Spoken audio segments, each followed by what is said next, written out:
are appalling, absolutely appalling, because there are plenty of existing laws that can be utilised to deal with people who specialise in making other people's lives miserable. And I know there is a convention here that we don't read lists, but I hope, Madam Deputy Speaker, I can read a very short list just to set out the laws that already exist that have been covered by colleagues. Obstructing a police officer, Police Act 1996. Obstructing a highway, Highways Act 1980. Obstructing an engine, Malicious Damage Act 1861. And we all remember that one, don't we? Endangering road users, Road Traffic Act 1988, Aggravated Trespass, Criminal Justice Act and Public Order Act 1994, Criminal Damage Act 1971, Public Nuisance, the PCSC Act 2022. There are also other laws. There's the Public Order Act of 1986 that allows police officers to ban or place conditions on protest.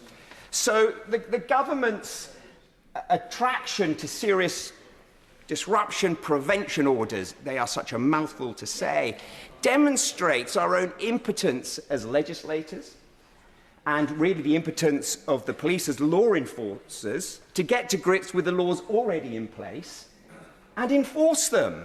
Because this is what we do now in politics. We sort of have these machismo laws where something must be done. So we go out and do it. And that makes a good headline in the Telegraph and Times, but we do it and then very little happens. Or if it does happen, it is way over the top. I give way. I'm most grateful to my honourable friend for giving way.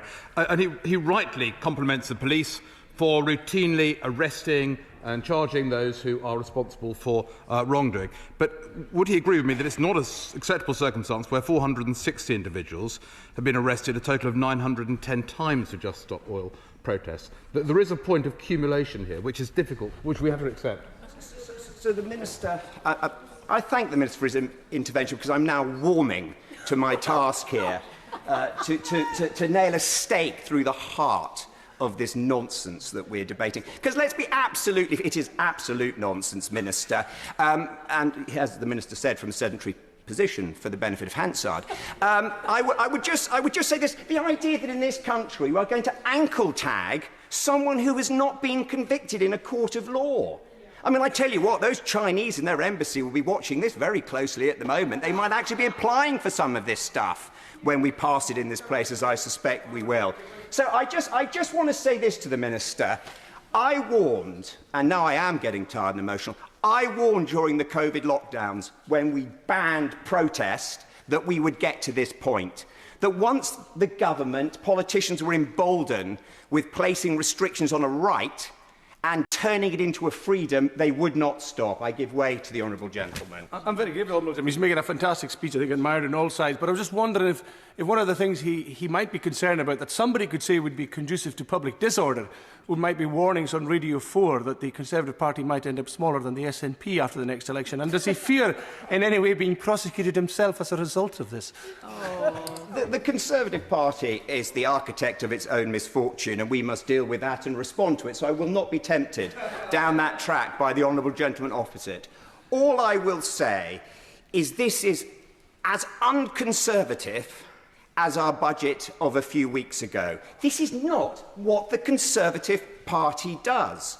We believe in proportionate laws, like we used to believe in sound money. So I will be voting against this. I will be joining with honourable members across the House to vote against this piece of legislation. As I said a moment ago, Madam Deputy Speaker, I warned over a pint of milk, a metaphor I used, that our right to protest was being eroded away and